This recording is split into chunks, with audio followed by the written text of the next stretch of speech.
जी और स्वामी विवेकानंद जी का चरित्र याद आ गया, जो वृंदावन की धरा पर सिर के बल उतरे थे।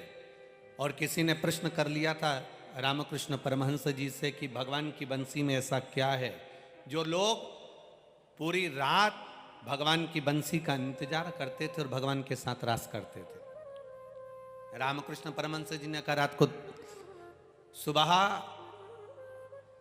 ब्रह्म मुहूर्त में 4 बजे बताऊंगा। आधी रात को 1 बजे से वहां भीड़ लग गई यमुना जी के घाट पर। रामकृष्ण परमहंस जी नहीं आए। भीड़ लगी लगी लगी लगी लगी लगी 1 बजे से लेकर सुबह 5 बजे तक लोग इकट्ठे हो गए। लाखों की जनता इकट्ठी हो गई कि आखिर भगवान की बंसी में ऐसा क्या है जो गोपियां सुध भूल कर चली जाती थी आधी रात को। सुबह 6 बजे रामकृष्ण परमहंस जी आए और सारे लोगों ने, लाखों लोगों ने पूछा कि भगवान की बंसी में ऐसा क्या है जो गोपियां आधी रात को सुध भूल कर आ जाती थी। रामकृष्ण परमहंस जी ने कहा, वो बंसी में क्या है मुझे नहीं मालूम, पर आज भी उस बंसी में दम तो है, इसलिए रात को 3 बजे से लेकर 6 बजे तक तुम यहां बैठे हो। हम भी नहीं जानते कि शिव महापुराण में क्या है, हम भी नहीं जानते कि भगवान के शंकर के नाम उच्चारण में क्या है, हम भी नहीं जानते कि शिव तत्व में क्या है, पर इतना जरूर जानते हैं कि शंकर की भक्ति में कुछ तो है जो रात को 3 बजे से आप भी यहां इंतजार कर रहे हैं। शिव महापुराण एक दृढ़ता के साथ में, एक भरोसे के साथ में, एक विश्वास के साथ।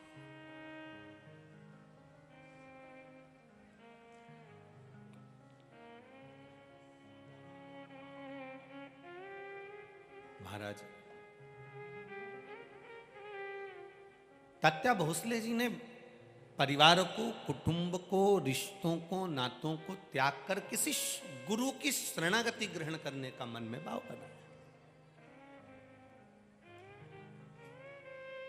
मौका मिले जिंदगी में, बहुत लंबी जिंदगी नहीं है मनुष्य का, जीवन बहुत लंबा नहीं है। पहले तो गारंटी भी थी कि ये 100 साल जी जाएगा, अभी तो किसी की गारंटी भी नहीं कि 100 वर्ष तक जी जाएगा। किसका भरोसा है? एक क्षण का भरोसा नहीं मानव देह का, कब प्राण छूट जाए, कब जाना पड़ जाए, कब इन प्राण के पखेरु उड़ जाएं, इसका किसको अंदाजा, इसका किसको ज्ञान? हम होएं, आप होएं, चाहे दुनिया का कोई व्यक्ति हो, कितना बड़ा भी वो भाग्य का वक्ता क्यों ना हो, कितना बड़ा भी वो भविष्य का वक्ता क्यों ना हो, पर मृत्यु पर उसका कोई कमांड नहीं हो सकता। मृत्यु सत्य है, इसलिए कहा जाता है राम नाम सत्य। मृत्यु की सत्यता है, उसको कोई नकार नहीं सकता। और जब मृत्यु सत्य है तो उसका विचरण, उसका विचार करना, उसका चिंतन करना। तात्या भोसले जी ने विचार करा कि अब मुझे यहां पर परिवार में, नातों में, रिश्तों में, कुटुंब में, कबीले में नहीं रहना, अब मुझे छोड़कर भगवान की भक्ति की ओर अग्रण्य होना। मुझे भगवान का भजन करना है, मुझे स्मरण करना है, मुझे भक्ति करना है, मुझे मंत्र जाप करना है, मुझे नाम जाप करना है। और तात्या भोसले जी छोड़कर श्री स्वामी समर्थ जी के पास में पहुंच गए।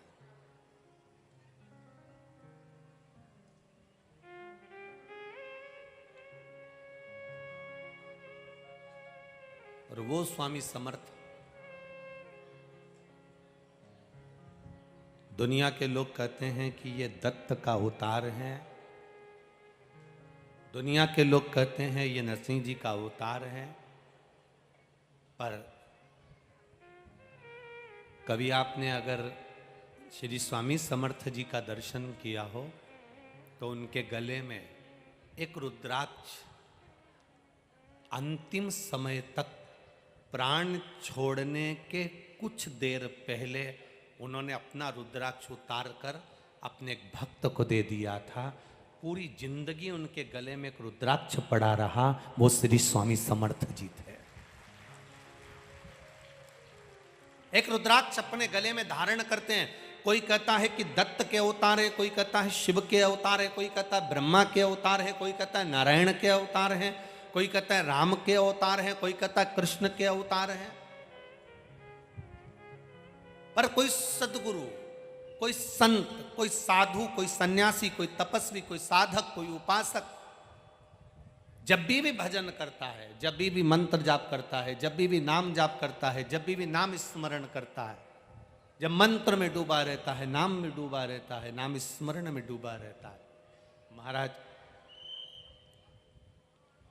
वो किसका अवतार है ये तो नहीं कह सकते, पर इतना जरूर कह सकते हैं जो भगवान की भक्ति में डूबने वाला संत होता है, साधु होता है, सन्यासी होता है, इसको बंद कर बाबा, सन्यासी होता है, तपस्वी होता है, साधक होता है, उपासक होता है, वो किसका अवतार है ये नहीं कह सकते, पर इतना जरूर कह सकते हैं कि वो भगवान शिव का, राम का, कृष्ण का, दत्त का कृपा पात्र होता है, इसलिए करुणा कर सकते।